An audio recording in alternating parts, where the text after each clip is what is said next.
waliigaltee mootummaa Itoophiyaa fi TPLF jidduu taasifamu hordofee mootummaan Eertiraa lammiilee isaanii waraanatti galchuu fi humnaan walitti qabaa jira jedhan. Humni waraan biyyattii magaalotaa fi gandoota keessa deemuun maanguddoowwanii fi dargaggoota waraanatti dabaluuf walitti qabuu himan. Ammayyuu itaana dabalataan isanitti himu. Sochii mootummaan Eertiraa namoota hedduu miidhaa jiraachuu himu namoonni BBC'n dubbise. Mana tokko keessa dhiironni yommuu dhabaman haadha warraa isaanii fi haati isaanii to'atamaa jiraachuu maddeen biyyattii keessaa BBC'tti dubbatan himaniiru. Lakkoofsi qabatamaan jiraachuu baatus namoonni walitti qabamaa jiran kunneen hedduu ta'uu maddeen kun himu. Kunis kan ta'e utuu namoonni garii ollaa keessa jiranii maaliif miseensonni maatii keenyaa adda waraanaa geeffaman jedhanii gaaffii kaasaniini. Jiraattoti maaliif miseensonni maatii keenyaa adda waraanaa geeffaman jedhanii gaaffii kaasaniiru. Akka jiraataa BBC'n dubbisee tokko jedhetti namoota waraanatti galchaa jira. Maatii tokko keessaa nama waraana deemu dhabnaan maatii sana manneen isaanii keessaa baasuun alatti hidhaa jiru jedhu. Maddi kun namoonni marsaa jalqabaan waraana Tigraayitti bobbaafame qeetti deebi'uu dhabuun yaaddoo fi gaaffii guddaa akka kaase himu. Namoonni kun namoonni siyaasaa ala jiran immoo gaaffii maatiin kaasan ukkaamsuuf mootummaan Eertiraa gocha kana raawwataa jira jedhu. Miseensa waraana Eertiraa kan turanii fi yeroo ammaa yuunivarsiitii Yeelitti barsiisaa kan jiran Dr. Asaffaa Tekesta mootummaan magaalotaa fi baadiyyaa keessa maanguddoowwan to'achuuf walitti qabuun kaampii keessa geessaa jiru jedhu. Akkasumas namoota waraana Tigraay keessatti du'anii fi kanneen booji'aman irratti deebii kennuu diduun maatiin hubamaa jiraachuu ibsanii. Nu waraan immoo amnee jedhu qondaalli TPLF obbo Getaachoo Radaa turtii addaa sagantaa BBC Haatok jedhamuu fi gaaffii jajjaboo gaafatamirraatti dhiyaataniin kan kajedhe. Turtii isaanii waliigaltee nagaa mootummaa fi TPLF jidduu torbaan 3 dur mallattaa'ee hojiirra oolchuuf akka hojjetanii fi waan dabree uf duubatti dhiisuuf qophaa'uu hima. Haa ta'u malee meeshaa lafa kaa'uun dura nageenyi uummata Tigraay eegamuu qabaa jechuun dubbata. Adoo waraanni kun eegaluu baatee gaarii ture jechuun dubbata. Meeshaa lafa keetan waliigaltan waraanni federaalaa bakkeewwan ijoo akka eeguu waliigaltan maaltu hafee jedhee qopheessan sagantichaa Steven Saka gaaffii dhiyeesseef akkanaan dhiyeesse. No, we don't lose a war. This is a people's war. People fighting against tyranny. Nuti waraana hin mo'amne. Kun waraana ummataati. Ummati hacuuccaa alaa fi keessaa jala seenuu dhabuuf fuuldura dhaabate lole. Lola kana karaa nagaan furuuf qophii ta'uu kana dura ibsaa turre.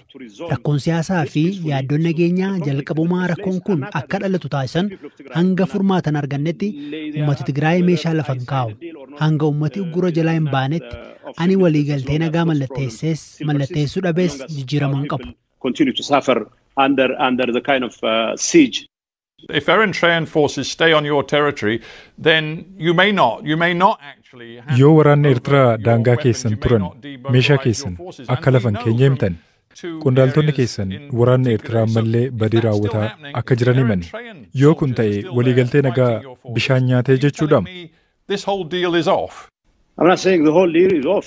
What we are saying is we are ready to lay down our arms as long as it is. Waliigalteen nagaa akkuma jiruun bishaan nyaate jechaa hin jiru. Wanti nuti jechaa jirru ummati keenya nagaa barbaada. Waggaa dura baqattoota qeerraa buqqa'an caalaa baqattooti hedduu amma jiru. Ummata waraana qofaan osoo hin taane qorichaa fi nyaata dhabee rakkataa jiru kan waggaa dura jiru ni caala. Ummati keenya akka ummataatti akka turuuf jecha osoo miidhamnuu waliigaltee nagaa kana fudhanne.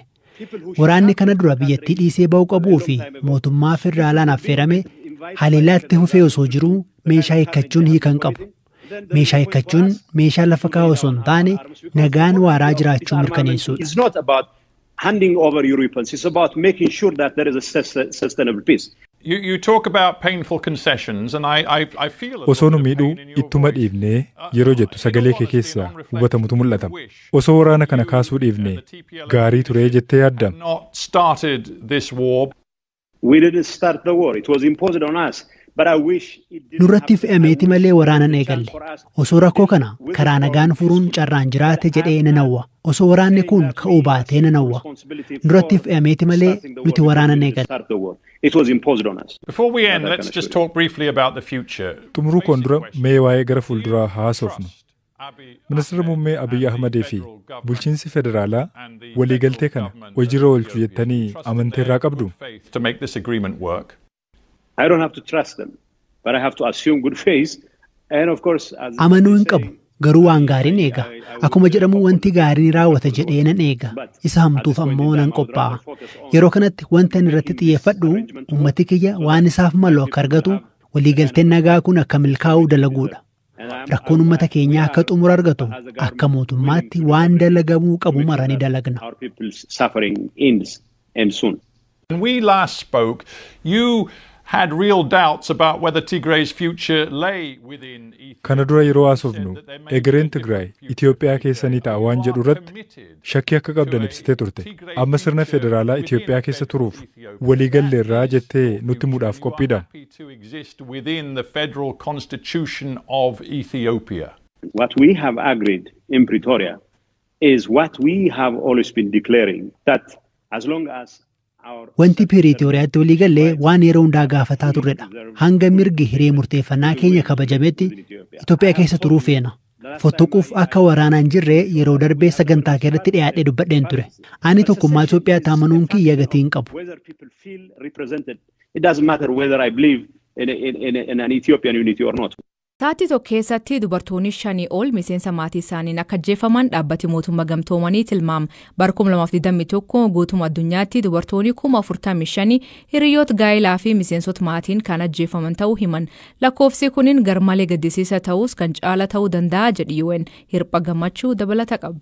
Mootummoota gamtoomanitti dhaabbanni to'annoo qoricha sammuu adoochuu fi yakkaa akkasumas waajjirri dhimma dubartootaa ibsa waloo baasaniin lakkoofsi dubartootaa fi ijoollee durbaa waggaatti jaalalleewwanii fi miseensota maatii isaaniitiin ajjeefamanii rifaasisaa ta'uu isaatiin olitti lakkoofsi sirriin kana ol ta'uyyuu ni danda'a jedhan.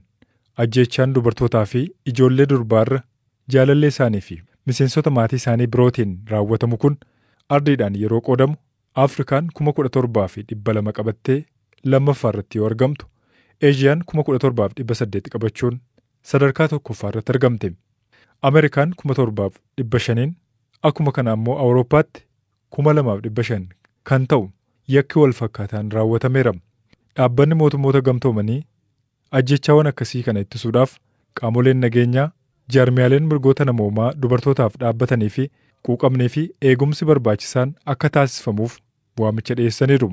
Mootummoonni addunyaarra jiranii fi michoonni dhaabbilee akka mirgoonni dubartootaa kabajamuuf hojjetaniif deeggarsi barbaachisaan akka taasifamu nan gaafadhaa jechuun dhaabbata mootummoota gamtoomanitti daayirektarri olaantuun dhimma dubartootaa Sima Baawus dubbataniiru. Gabaasni dhaabbata mootummoota gamtoomanii kun ifa kan ta'e Sadaasa 25 bara 2022 irraa kaasee guutummaa addunyaa irratti sochii farra miidhaa saalaa irratti hundaa'e guyyoota 16 gaggeessuun yeroo jalqabamettidha. Waancaan addunyaa biyya Qataaritti adeemsifamuu itti fufee jira. Arraa biyyi Afrikaa yeroo jalqabaa fi waltajjii baranaa irratti injifatte. Tapha arraanii Senegool qopheessitu wal morkichaa Qataar 3-1 injifatte. Iraan Weels 2-2 injifachuun qabxii 3 argatte. Kanneen waancaa addunyaa baranaa irratti tuloltummaan qooda fudhachaa jiran keessaa tokko tokko Abdahakiim Abdirahmaan ammayyuu taanaa waliin turtii taasisa.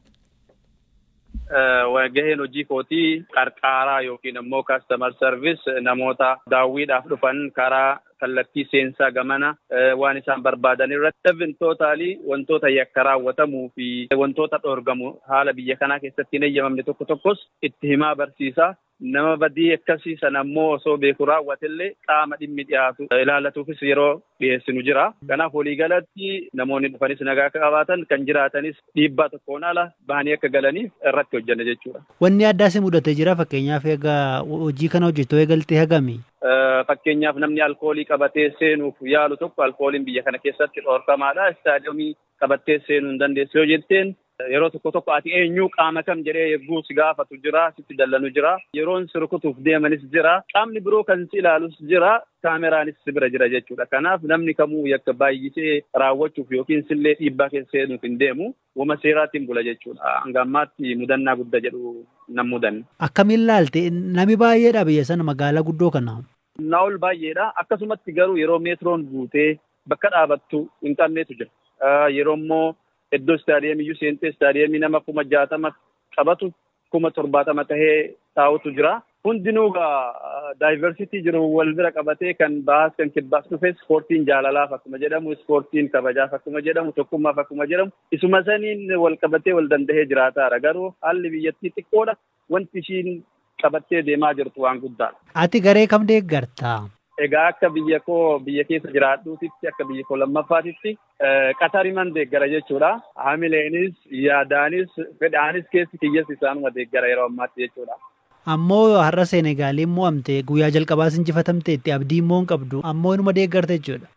Mo'annaadha haa jedhamu sirna ispoortii fi tapha kubbaa miilaa keessatti malee biyyi kun waa hedduun mo'atteerti.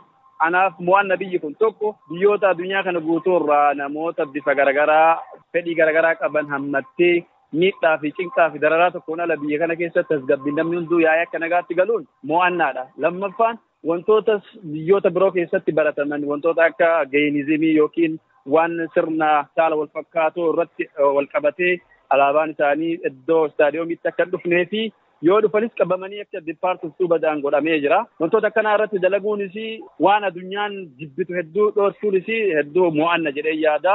Egaa hanga ammaatu numan deeggara amma boodas ni deeggara.